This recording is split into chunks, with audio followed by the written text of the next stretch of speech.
Hello everyone. मेरा नाम महेश चंद्र है और हम यहाँ पे करने वाले हैं जून 2019 में जो यूजीसी नेट जून 2019 यूजीसी नेट पेपर वन। ठीक है, इसमें हमने क्या किया, पेपर वन, इसमें एक पूरा पेपर हम डिस्कस कर चुके हैं 2019 का ही। देन नेक्स्ट शिफ्ट का हम करते हैं।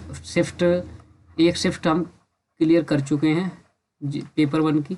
ये शिफ्ट दूसरी है जिसमें हम सेकंड पार्ट लेके आए हैं इसका, यानी कि सेकंड शिफ्ट का पार्ट वन है ये। ठीक है ना, सेकंड शिफ्ट का पार्ट वन है। तो चलिए शुरू करते हैं। यहाँ पे पूछा हमसे the field of study which use role playing. कौन सी फील्ड है स्टडी का जहाँ पे role playing, simulation and self evaluation की बात की जाती है। सेल्फ इवेल्युएशन की बात की जाती है as strategy for adult learner. एक बात याद रखना, कभी भी आपको क्वेश्चन में ये दिया हो ना कि एडल्ट लर्नर, साफ साफ मीनिंग लिखा हुआ हो कि एडल्ट लर्नर, तो याद रखना हमेशा एडल्ट फॉर एंड्रागोजी होता है। ठीक है ना, एडल्ट फॉर एंड्रागोजी होता है और एंड्रागोजी ये जो जी बनेगा। ठीक है, और हमेशा ये क्या होता है, एंड्रागोजी में जो होता है, जो स्टूडेंट होता है वो खुद से ही कार्य करता है। ये क्या करता है, खुद से ही सीखने की कोशिश करता है। यहाँ पे किसी का हमें हेल्प लेने की ज़रूरत नहीं होती। अगर हम बात करें ना सेम पेडागोजी की, तो पेडागोजी में क्या होता है, यहाँ पे टीचर सेंटर्ड होता है। ये टीचर सेंटर्ड होता है और यहाँ पे टीचर जो टीच करता है बच्चों को अपने हिसाब से। यहाँ पे एक तरीके से ये मानो रूट लर्निंग की बात होती है। यहाँ पे रूट लर्निंग की बात होती है। और जब हम एंड्रागोजी की बात करते हो तो सेल्फ होता है, जहाँ पे स्टूडेंट खुद से सीखता है, और इसको हम बोल सकते हैं कि स्टूडेंट सेंटर्ड। और वो कौन सी थी, टीचर सेंटर्ड थी। ठीक है, ये कौन सी हो गई, स्टूडेंट सेंटर्ड हो गई और वो टीचर सेंटर्ड हो गई। तो इसका राइट आंसर क्या होगा, जहाँ पे रोल प्लेइंग की बात की जाती है और स्टडी सेल्फ इवेल्युएशन करते हैं हम यहाँ पे एडल्ट लर्नर के लिए, तो उसको क्या बोलते हैं हम, एंड्रागोगी बोलते हैं। ठीक है ना, यहाँ पे आप कर सकते हो। जैसे कि देखो पेडागोजी क्या होता है, जहाँ पे लर्नर इज डिपेंडेंट। लर्नर किस पे डिपेंड होता है, टीचर पे डिपेंड होता है। लर्नर कहाँ पे डिपेंड होगा, किस पे होगा, टीचर पे डिपेंड होगा। अब बात करें हम एंड्रागोजी की, तो एडल्ट आर इंडिपेंडेंट, यानी कि सेल्फ की बात होती है, जहाँ पे हम खुद से सीखने की कोशिश करते हैं। बात करें हम ह्यूटागोजी की, तो ह्यूटागोजी क्या होता है, लर्नर आर इंटरडिपेंडेंट। इंटरडिपेंडेंट का मतलब क्या हुआ, एक तरीके से पीएचडी लेवल होगा। यहाँ पे तो सारा ही काम हमें खुद से करना होगा। यहाँ पे थोड़ा बहुत हमें सपोर्ट मिल जाएगा, यहाँ पे पूरा सपोर्ट है, और यहाँ पे बिल्कुल भी सपोर्ट नहीं। एक तरीके से हम पीएचडी लेवल की बात करते हैं। ठीक है ना, अपर लेवल की बात करें यहाँ पे। अच्छा, लर्निंग रिसोर्सेज की बात करें यहाँ पे, तो टीचर ड्राइवर एंड कंट्रोल होता है। टीचर का पूरा कंट्रोल होता है लर्निंग रिसोर्सेज पे, अपने हिसाब से ही टीच करता है वो। और यहाँ पे क्या होता है, एडल्ट एंड टीचर कंट्रोल, यहाँ पे दोनों का होता है सपोर्ट, दोनों का कंट्रोल होता है। यहाँ पे टीचर के साथ साथ लर्नर का भी होता है। और इसकी बात करें तो यहाँ पे केवल टीचर का होता है। बात करें हम यहाँ पे ह्यूटागोजी में, तो टीचर एंड लर्नर जो प्रोवाइड करता है लर्नर नेगोशिएशन पाथ, यानी कि यहाँ पे पूरा काम जो है वो लर्नर को करना पड़ता है। ठीक है ना, हम अगर पीएचडी कर रहे हैं किसी भी एरिया में, तो वहाँ पे क्या हमें पूरी की पूरी बुक जो है वो हमें खुद से राइट करनी होगी। बात करें हम लर्निंग रिसोर्सेज की, लर्निंग रीजन की बात करें हम यहाँ पे, तो गेनिंग नेक्स्ट लेवल, यहाँ पे नेक्स्ट लेवल के लिए तैयार किया जाता है हमें। और यहाँ पे ड्राइव टू इंक्रीज परफॉर्मेंस, यहाँ पे हमारी परफॉर्मेंस को इंक्रीज करने की कोशिश की जाती है। ठीक है ना, अगर हम बात करें ह्यूटागोजी में, तो लर्नर जो potential unplanned and non linear, यहाँ पे एक तरीके से रिसर्च लेवल की बात कर सकते हैं हम यहाँ पे, कि हम एक तरीके से रिसर्च कर रहे हैं। ठीक है ना, रिसर्च कर रहे हैं हम।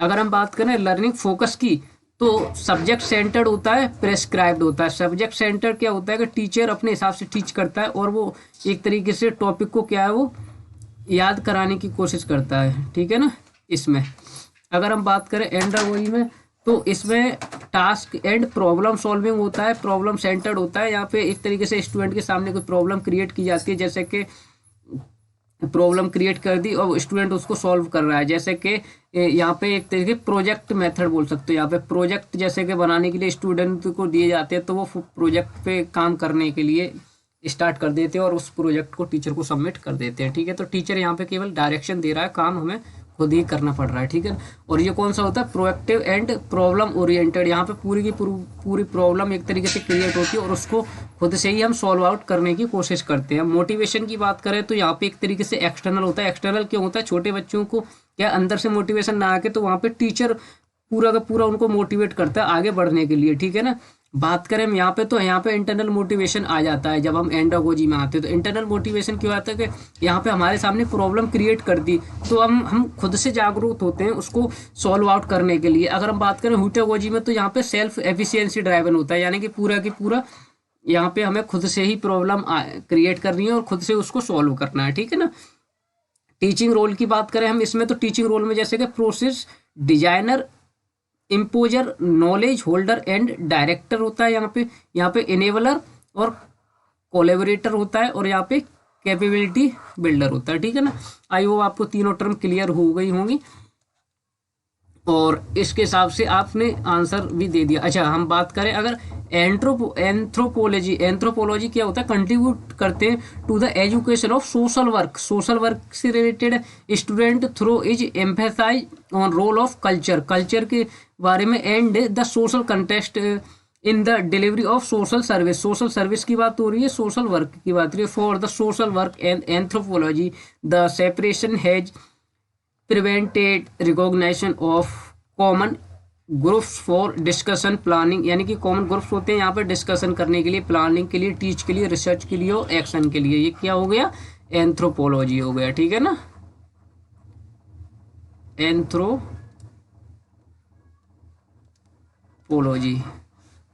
ठीक है, तो इसका राइट आंसर क्या था, जहाँ पे एडल्ट लर्नर की बात थी, एंथ्रोपोलॉजी। देखो हमारा मेन फोकस क्या है कि क्वेश्चन को डिटेल में डिस्कस करना। ये नहीं कि 50 क्वेश्चन करा दिए और क्लास को जल्दी से ख़त्म कर दिया, ये नहीं है। हमारा फोकस है कि कम क्वेश्चन कराओ लेकिन उसको डिटेल में डिस्कस करना। ठीक है ना, नेक्स्ट सेकंड क्वेश्चन करते हैं।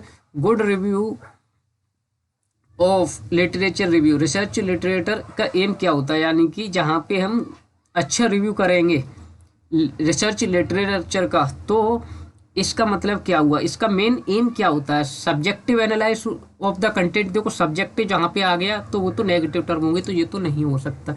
यहाँ पे अगर ऑब्जेक्टिव होता तो हम मान सकते थे। ठीक है ना, provide information about the author and their affiliation, author के बारे में इंफॉर्मेशन प्रोवाइड करना, ये भी नहीं हो सकता। तो ऑथर के बारे में हम क्यों इंफॉर्मेशन प्रोवाइड करेंगे।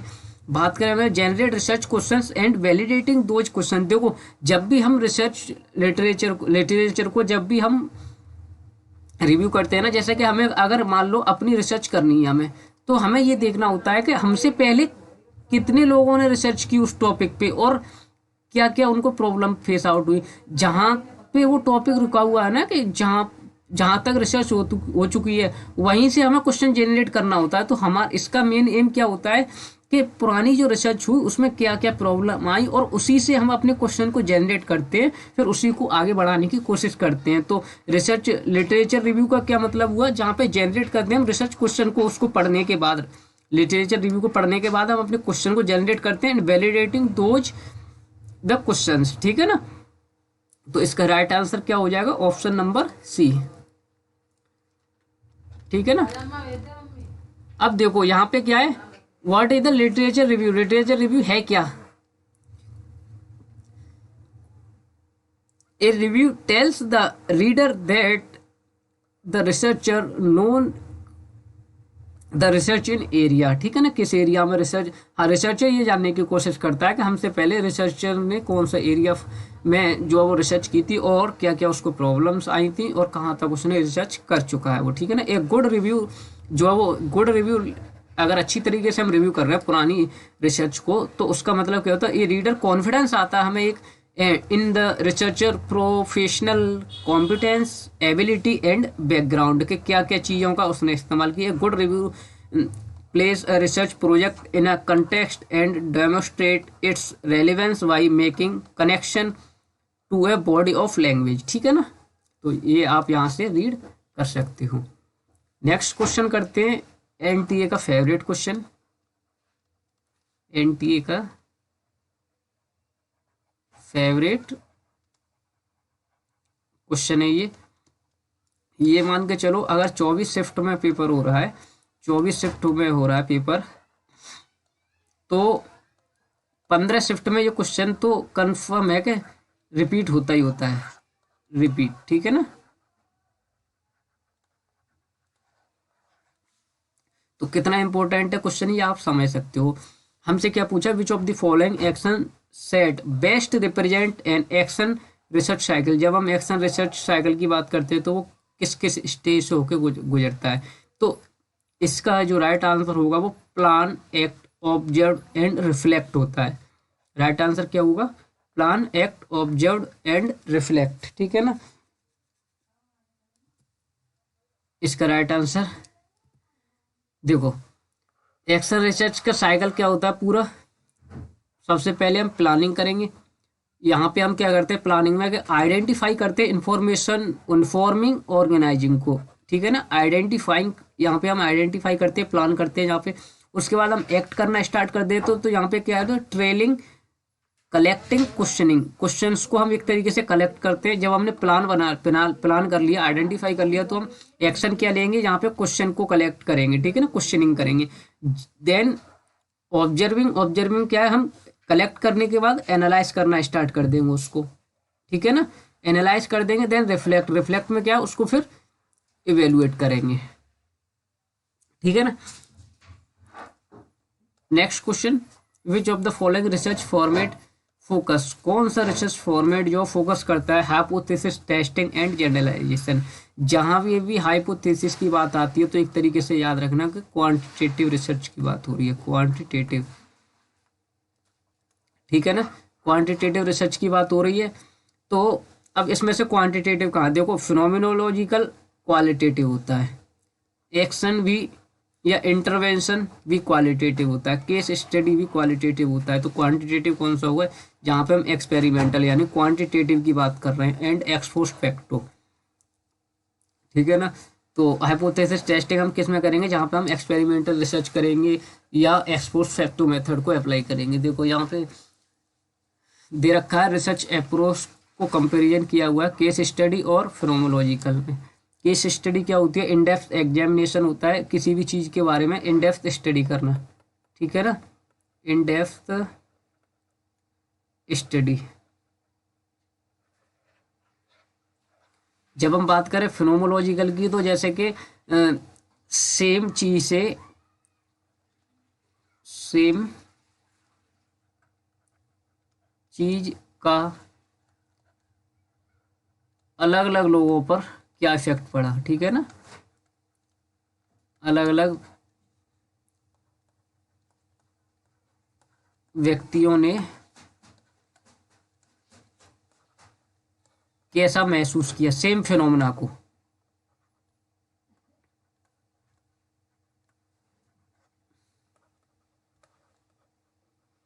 ठीक है।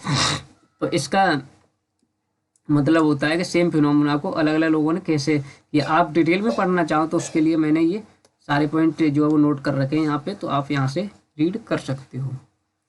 टाइप ऑफ फिनोमेना, फिनोमेना का मतलब क्या होता है कि देखो, इन्वेस्टिगेट करते हैं difference way in a people experience something, think about something, यानी किसी चीज़ के बारे में डिफरेंस लोगों से उसके बारे में इन एक तरीके से क्वेश्चन करना कि उनको कैसा महसूस हुआ। Relativity, new research approach in education to observe student approach to learning, read कर सकते हो यहाँ से। एक्सपोस्ट फैक्टो की बात करें हम यहाँ पे, अगर एक्सपोस्ट फैक्टो रिसर्च की बात करें तो रिसर्चर कैन नॉट मैनिपुलेट। जब भी हम बात करते हैं ना एक्सपोस्ट फैक्टो की, तो ये रिसर्च जो इसको हम मैनिपुलेट नहीं कर सकते, लेकिन वहाँ पे ऑप्शन में क्या दिया था, ऑप्शन में हमें उसके साथ में दे रखा था कि एक्सपेरिमेंटल, तो इसलिए हमने इस आंसर को लिया था, ठीक है ना। अब देखो यहाँ पे क्या है, some variables and therefore select participant that have certain value for those variables themselves, gender, personality। इसमें किसकी बात होती है एक्सपोर्ट फैक्टो में, आफ्टर द फैक्ट होता है, यानी पर्सनालिटी, इलनेस और जेंडर की बात होती है। अगर इसके फायदे की बात करें हम एडवांटेज की, तो ऑफन ओनली पॉसिबल अप्रोच, ये केवल पॉसिबल अप्रोच में ही काम करता है। अगर हम इसके डिसएडवांटेज की बात करें, इसको हम डिसएडवांटेज बोलते हैं, प्रोन्स को बोलते हैं एडवांटेज, ठीक है ना। तो selection threat to internal validity, internal क्यों हो गया, क्यों कि एक तरीके से क्वालिटेटिव है, लेकिन वहाँ पे एक्सपेरिमेंटल के साथ में आया तो इसको कंसीडर करना पड़ा हमको। लेकिन अगर हम बात करें ना क्वालिटेटिव है, तो ये इंटरनल वैलिडिटी है, ये probably not only independent variable differ among participant, participant की जब बात होती है तो क्वालिटेटिव की बात होती है, तो इसलिए ये नेगेटिव। अगर हम बात करें ना एक्सपेरिमेंटल रिसर्च की, जहाँ पे हम अगर एक्सपेरिमेंटल रिसर्च की बात करें हम, तो देखो can demonstrate cause and effect, जहाँ भी बात होगी कि एक्सपेरिमेंटल रिसर्च, तो वहाँ पे कॉज और इफेक्ट का आना तो कंपलसरी है। Very convincingly, very straight research design requirement, ठीक है ना। यानी कि रूल्स रेगुलेशन की बात होगी, आप सीधे से याद रखो, रूल्स और रेगुलेशंस की बात होगी जहाँ पे भी एक्सपेरिमेंटल डिजाइन की बात होगी। रिक्वायर्ड क्या, रैंडम असाइनमेंट, याद रखना कि जब भी बात हो ना क्वांटिटेटिव की, क्वांटिटेटिव में आती हैं ये सारी चीज़ें, ये रिसर्च वगैरह, वो एक्सपेरिमेंटल वगैरह, तो ये रैंडम असाइनमेंट की बात होगी, रैंडम की, ठीक है ना। जहाँ पे भी बात हो क्वालिटेटिव की, क्वालिटेटिव रिसर्च की, तो वो कौन सी होगी, नॉन रैंडम, नॉन रैंडम, ठीक है ना। अच्छा, असाइनमेंट टू ग्रुप्स हो गया रैंडम।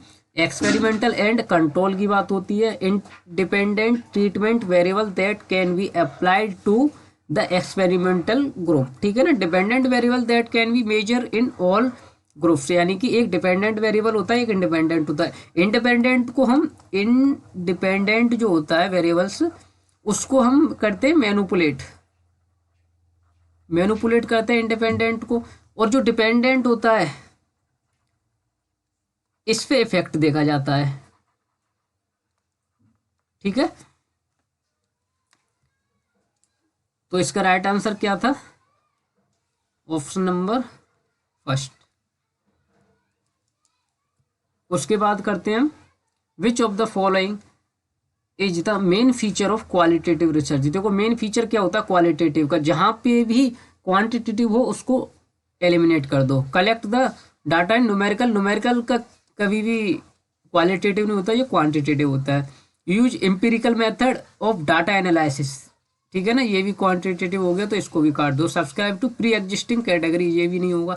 देखो यहाँ पे लिखा हुआ साफ साफ, avoid positivist assumption and data analysis. देखो एक रिसर्च होती है हमारी पॉजिटिविज्म, दूसरी होती है पोस्ट पॉजिटिविज्म,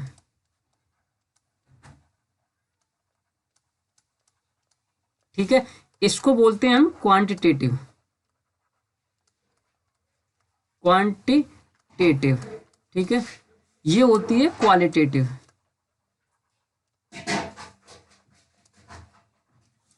तो अब क्वांटिटेटिव क्वालिटेटिव से समझ आ गया होगा कि जो क्वालिटेटिव रिसर्च कौन सी होगी, जो क्वांटिटेटिव को अवॉइड करेगी। तो क्वांटिटेटिव कौन सा हो गया, पॉजिटिविज्म। तो इसको अगर अवॉइड कर रहे हैं हम, तो ये क्वालिटेटिव हो जाएगी हमारी, तो इसका राइट आंसर फर्स्ट हो जाएगा।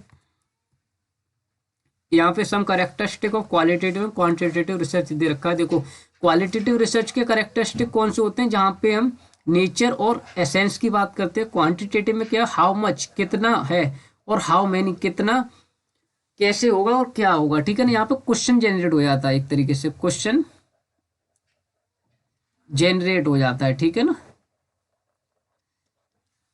सैंपल की बात करें तो यहाँ पे परपोजिव और स्मॉल होता है, क्योंकि ये क्वालिटेटिव है, तो नॉन रैंडम भी बोल सकते हो आप यहाँ पे।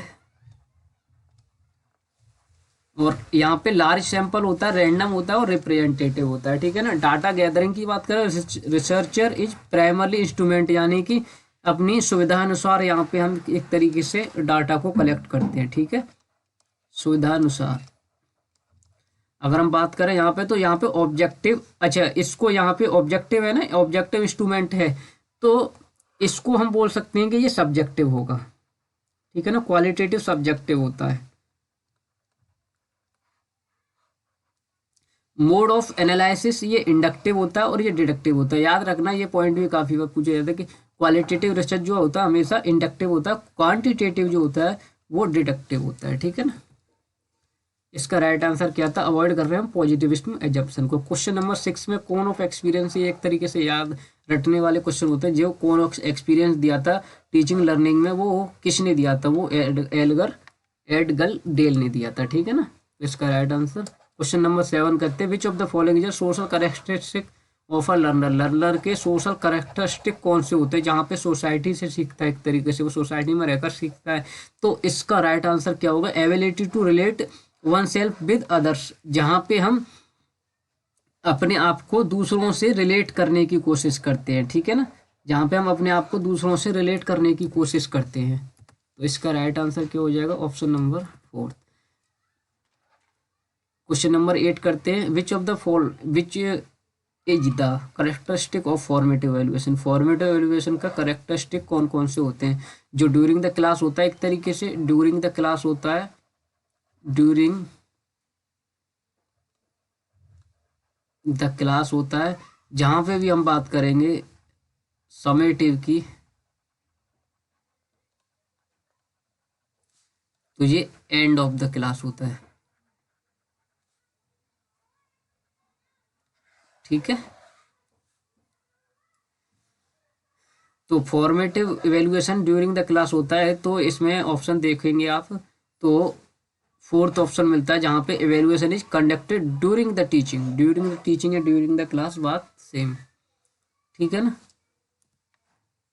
समेटिव असेसमेंट और फॉर्मेटिव असेसमेंट आप पढ़ सकते हो। जैसे कि समेटिव में क्या होता है, state assessment, district benchmark, end of unit and term assessment, standard based assessment होता है जब सब। और फॉर्मेटिव की बात होती है, क्विज सेशन होते हैं ना हमारे ड्यूरिंग द क्लास, ऑब्जर्वेशन है, होमवर्क, क्लास वर्क है, टी चार्ट है, वेन डायग्राम की बात होती है।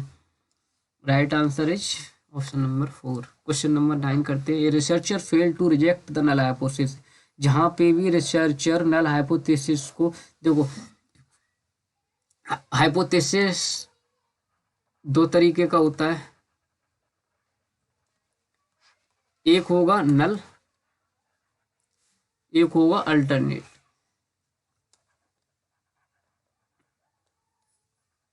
अल्टरनेट। या हम इसको रिसर्च हाइपोथेसिस भी बोल सकते हैं,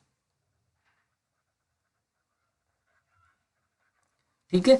अच्छा, नल को H0 बोलते हैं और इसको H1 से डिनोट करते हैं।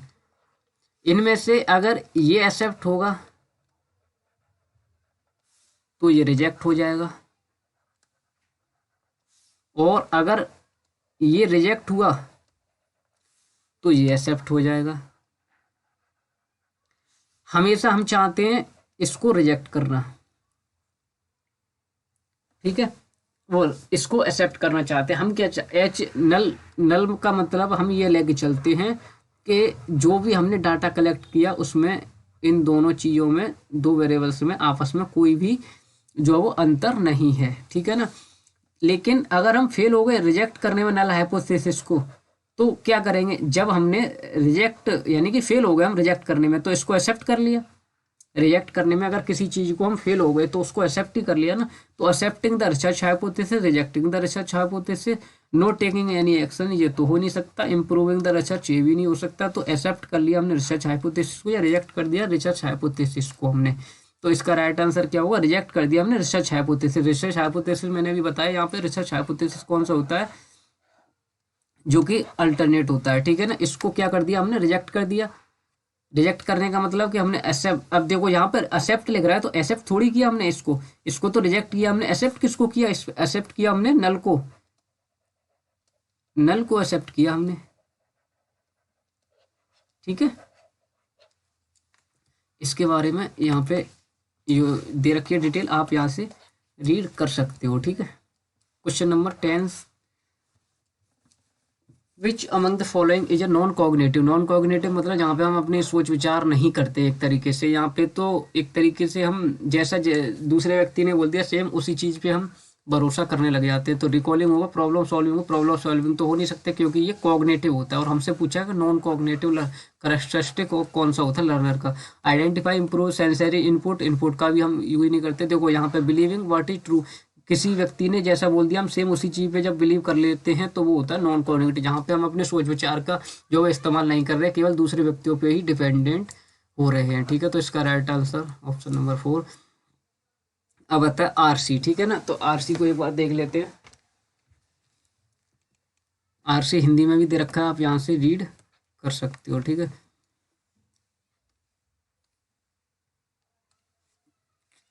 देखो what does the passage ultimately suggest, ये पैसेज जो है किस चीज को सजेस्ट करता है? नेशनल स्टैटिस्टिकल कमीशन किस चीज को सजेस्ट करता है? रिस्ट्रिक्ट कर रहा है पॉलिसी डिसीजन को, क्रिटिकली एग्जामिनेशन कर रहा है डाटा वेरिसिटी का, stick to calendar of data dissemination, support कर रहा है डेवलपमेंट इन कोर सेक्टर को। तो अल्टीमेटली सजेस्ट किसको कर रहा है? नेशनल कमीशन जो modern academy sound of characteristic timely dissemination of data credibility dissemination timely dissemination of policy need to empirical basis of issue veracy of data and influence investment decision। ये comes role of national, देखो वहाँ से हमसे क्या पूछा था? National statistical commission का role पूछा था हमसे वहाँ पे, है ना। तो role of national statistical commission, a body create to establish standard. और देन यहाँ पे थे the institution must be granted autonomy institution from insulated influences, enhance कर रहा operation indicator operational autonomy ability to stick dissemination calendar regulate versus word the data indicate. तो यहाँ इसका right answer क्या हो जाएगा? Stick to a calendar of data dissemination, जो ऊपर दे रखा था। ठीक है ना, इंडियन स्टैटिस्टिकल सिस्टम में क्या बोला गया है कि sound institution data is timely dissemination of credibility. ठीक है ना, इसका आंसर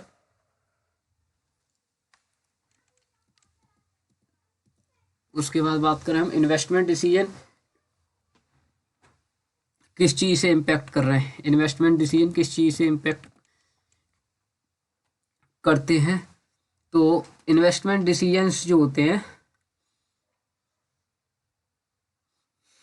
वो था यहाँ पे कि मॉडर्न ये हो गया ना, a long term policy need to empirical basis of issue and veracity of data is influence investment decision, यानी कि veracity issue of veracity of data.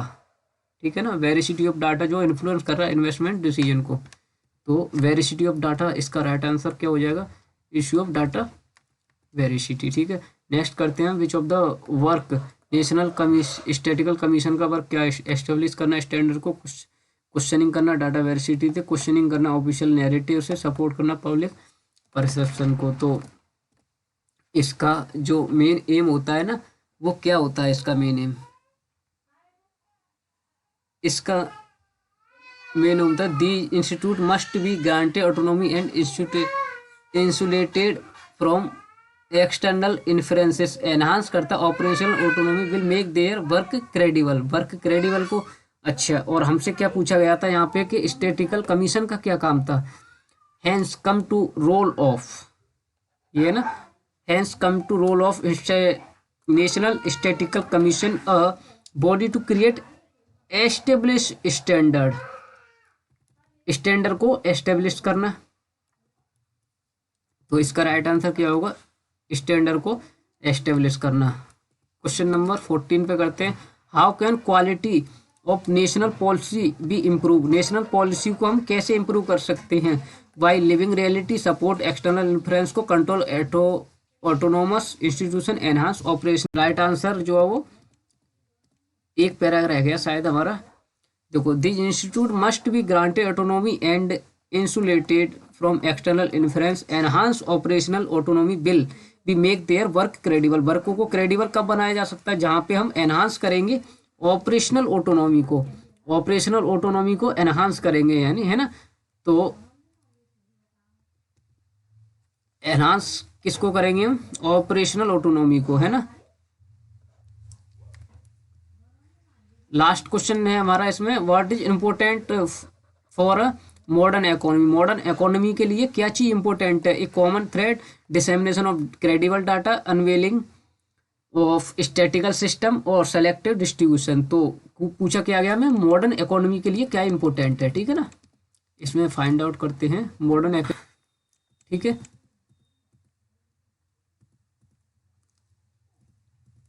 ये हो गया। तो डिसेमिनेशन ऑफ क्रेडिबल डाटा, इसका आंसर भी हमें यहाँ पे क्लियरली विजिबल है। नेक्स्ट करते हैं क्वेश्चन नंबर 16। आरसीबी हमने इसी क्लास में जो फिनिश कर लिया। देखो, ऑन ए मैप, एक मैप में 1 इंच जो रिप्रेजेंट किसको करता है, 250 मील को। 250 मील जो किसके बराबर है, 1 इंच के। हमसे क्या पूछा, what is actual distance between two city if there are 4 सही 1/2, यानी कि क्या एग्जैक्ट डिस्टेंस होगी 4 1/2 की। जब हम बात कर रहे हैं 1 इंच की, तो 1 इंच का मतलब 250 हो गया, तो 4 का मतलब क्या होगा, इसको अगर हम 4 से मल्टीप्लाई कर रहे हैं तो इसको भी हम 4 से ही मल्टीप्लाई करेंगे। तो 25 चौका 100, यानी कि 1000 का मतलब कितना हो गया, जब 4 का मतलब 1000, ठीक है ना। इसको 4 से मल्टीप्लाई करो तो इसको भी 4 से क्यों मल्टीप्लाई किया हमने, क्योंकि 4 कंप्लीट है तो 4 पे पहुंचने के लिए हमने 4 से मल्टीप्लाई किया। अब हाफ का करना है हमें, 1/2 लिखा हुआ है। जब हमें क्लियरली पता है कि 1 का मतलब 250 है, तो 0.5 का मतलब क्या हुआ, जब हमने इसका हाफ कर दिया तो इसका भी हाफ करेंगे। जब 200 का हाफ करेंगे तो 100 बनेगा, 50 का हाफ करेंगे तो 25 बनेगा, तो 125, यानी कि 0.5 का मतलब 125।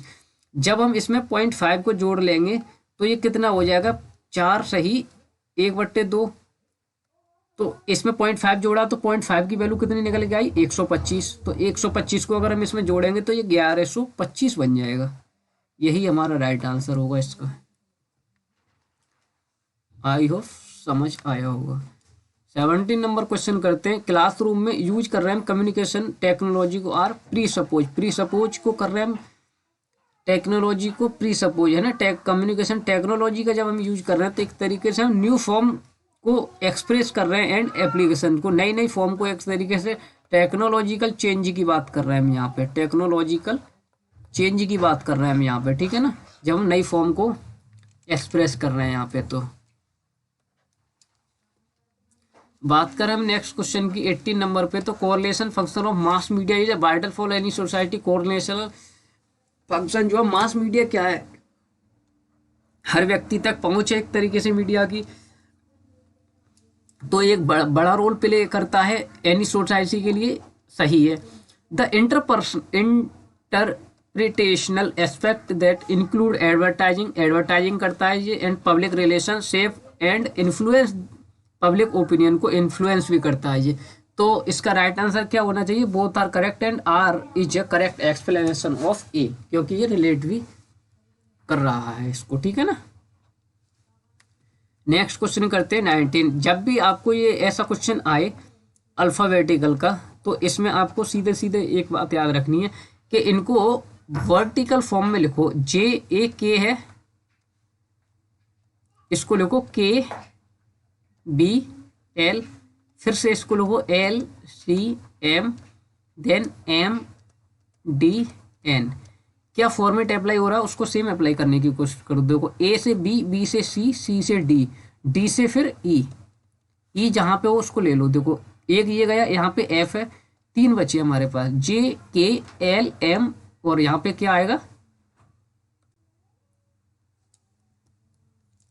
एक बार फिर से लिख देते हैं, JAK, KBL,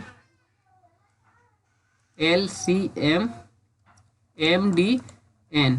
यहाँ पे सेम था, यहाँ पे D के बाद E आया था, JKLMN आएगा यहाँ पे, N और E जहाँ पे हो उसको ले लो। देखो ये तो पहले कर चुका था, NE केवल एक ही में देख रहा है, आगे हमें करने की जरूरत नहीं है, चेक कर सकते हो, KLMNO आएगा यहाँ पे, हमें क्लियरली दिख रहा है कि NEO यही है। आई होप आपको समझ आया होगा। 20 नंबर क्वेश्चन करते हैं। इन अ क्लासरूम, जब हम क्लासरूम की बात करते हैं तो कंटेंट जो प्रोड्यूस किया जा रहा है स्पेसिफिक यूजर के लिए के विल लीड टू, केवल हम एक ही बंदे के लिए रिप्रेजेंट कर रहे हैं अपने क्लासरूम में कंटेंट को, तो वो क्या होगा, कंटेंट फिल्टरिंग होगा, पर्सनलाइजेशन होगा, जनरेट एकेडमिक इंटीग्रेशन है, पर्सनालिटी डेवलपमेंट। पर्सनालिटी डेवलपमेंट से तो कोई रिलेशन नहीं है, ना तो कम कंटेंट को कम कर रहे हैं, हम केवल स्पेसिफिक यूजर के लिए कर रहे हैं। तो ये कीवर्ड क्या निकल कर आता है, स्पेसिफिक यूजर के लिए, तो इसको जो पर्सनलाइजेशन हो गया ना, पर्सनल उसी बंदे के लिए हम कंटेंट को प्रोड्यूस कर रहे हैं। अगर हम 21 नंबर क्वेश्चन की बात करें तो बात will be the ratio of simple interest earn by certain amount of same rate interest. जब भी सेम रेट इंटरेस्ट की बात हो रही है और सर्टेन अमाउंट का भी हमने से कुछ भी अमाउंट पे सेम रेट से बात हो रही है और 9 साल दे रखा है एंड दैट फॉर 12 ईयर दे रखा है, तो हमसे रेशियो पूछा गया है। तो सिंपल सा रेशियो निकाल लो, 9 और 12 को आपस में काटो। देखो 3 से गया ये 3 बार में, 3 से ये 4 बार में गया, तो रेशियो क्या बना हमारा 3:4। यही इसका राइट आंसर होगा। सर्टेन अमाउंट में था, सेम रेट था, तो इसलिए हमने क्या केवल सिंपल सा रेशियो निकाल लिया इसका, तो 3:4 आ जाएगा। 22 क्वेश्चन नंबर की बात करें हम तो in which of the following argument the relation that exist between premises and conclusion that is that of logical necessity. जहाँ पे भी लॉजिकल नेसेसिटी की बात होती है तो लॉजिक हम कहाँ पे लगाने की कोशिश करते हैं, डिडक्टिव आर्गुमेंट में, ठीक है ना। यहाँ पे एक बार देख लेते हैं, देखो डिडक्टिव एंड इंडक्टिव डिसीजन दे रखे हैं 3। डिडक्टिव की बात करते हैं तो यहाँ पे वैलिड और इनवैलिड होता है। जब हम इंडक्टिव की बात करें तो स्ट्रॉन्ग और वीक होता है। जो चीज़ हमारी वैलिड है तो वो स्ट्रॉन्ग हो गई, जो चीज़ इनवैलिड है वो अनसाउंड हो गई, ठीक है ना। जो चीज़ स्ट्रॉन्ग है वो कोजेंट हो गया, जो वीक है वो अनकोजेंट हो गया, ठीक है ना। अच्छा, must be a valid argument and valid argument ही हमेशा साउंड होगा। Must have true premises and true conclusion, तभी हम साउंड पर पहुंचेंगे जब हमारे प्रेमाइसेस और कंक्लूजन दोनों चीज ट्रू होंगी। अनसाउंड क्या होगा, जब हमारे इनवैलिड होंगे और आर्गुमेंट एंड अनसाउंड होगा। जब हम कोजेंट की बात करें तो सेम कंडीशन को अप्लाई करेंगे, must be a strong argument and must have be a premises and conclusion, दोनों हमारे ट्रू होंगे। जब ऑल वीक आर्गुमेंट होंगे हमारे तो हम बोल सकते हैं कि अनकोजेंट स्थिति है हमारी। तो इसका राइट आंसर क्या हो जाएगा, ऑप्शन नंबर डी, डिडक्टिव, ठीक है ना। और ये 23 क्वेश्चन है, आप एक बार इसको करिए, नेक्स्ट में हम फिर आपको डिस्कस करेंगे। इसका सॉल्यूशन हमने यहाँ पे प्रोवाइड कर रखा है। समझ नहीं आता है तो आप कमेंट करके हमें बता सकते हो। इसका राइट आंसर वैसे हमने यहाँ पे दे रखा है, आप इसका सॉल्यूशन देख के एक बार कर सकते हो। Inference anumana is Indian logic is rooted in. अनुमान को हम इंडियन लॉजिक में, रूट वर्ड क्या है इसका, तो इसका क्लियरली डेफिनेशन दे रखी है यहाँ पे, invariable concomitants between middle term and major term. जो पहाड़ी पे धुआं और वो आग वाला एग्जांपल था वो इसी का होता था, ठीक है ना। अनुमान, वहाँ पे हम अनुमान लगाते थे, जैसे कि हमने किचन में देखा कि धुआं उठ रहा है तो हमने देखा कि किचन में आग लग रही हुई। सेम ऐसे ही अगर हम पहाड़ी पे धुआं देखते हैं तो हम यह अनुमान लगा के चलते हैं कि पहाड़ी पे धुआं है तो इसका मतलब पहाड़ी पे भी आग लगी हुई, क्योंकि हमने ऐसा अपने किचन में होते हुए देखा है, ठीक है ना। तो invariable concomitants between middle term and major term, ठीक है। तो right answer is option number 4, anumana inference. देखो ये Sanskrit inference mean anumana means of secondary proof है एक तरीके से, mediated source of valid knowledge. Anumana means after the knowledge को बाद, ठीक है ना। व्याप्ति क्या है, इनवेरिएबल कंकमिटमेंट्स। देखो रूट वर्ड निकल के आया ना, इनवेरिएबल कंकमिटमेंट्स, ये एक डेफिनेशन से ही पूछ लिया। Employee correlation between two facts, 2 fact होते हैं जहाँ पे व्याप्ति और व्यापका होती हैं। देखो प्रतिजना, ये माउंटेन हैज फायर, हेतु क्या है, because there is a smoke on mountain. Mountain पे हमने स्मोक देखा। उदाहरण क्या दिया हमने, उदाहरण दिया where there is a smoke there is fire. For example जैसे कि महानसा, जैसे कि किचन में देखा हमने। उपनया, the mountain is also like a kitchen, compare किया हमने यहाँ पे। निगमाना में क्या है, so there is fire on the mountain. Question number 25, some of the very to effective communication or effective communication की कौन कौन सी वेरीज हैं इसमें? देखो सिंपल लैंग्वेज का हम यूज कर रहे हैं तो वो तो वेरी नहीं होगी, तो बी को काट दो। बी जो हमें वेरी बतानी है तो यहाँ पे ये कट जाएगा, ये कट जाएगा, बचता कौन था? सी डी ए सी। सी तो हमें क्लियरली पता है कि दोनों ऑप्शन में सी तो है, तो सी को तो छोड़ दोगे, सी तो हमें देखना ही नहीं है, सी तो आएगा ही आएगा दोनों ऑप्शन में। Easy construction of sentence, easy sentence का जब हम यूज कर रहे हैं तो ये भी नहीं आएगा, तो इसको भी काट दो, ठीक है ना। इजी यानी कि डी भी नहीं आएगा, डी यहाँ से गया। अब बचा कौन सा? ए और सी, एक ऑप्शन बचा हमें जहाँ पे पॉलीसेमी और यूज ऑफ क्लेंची की बात हो रही है, ठीक है ना।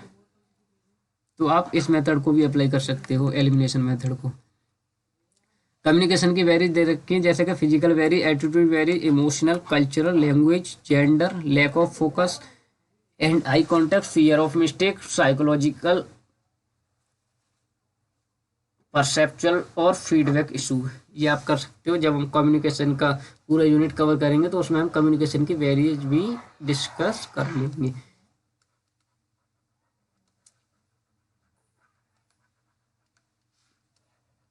The class is ended because 25 question हमने इसमें कवर कर लिए। नेक्स्ट 25 क्वेश्चन हम अगली क्लास में लेके आएंगे, ठीक है ना, नेक्स्ट क्लास में। Thank you so much.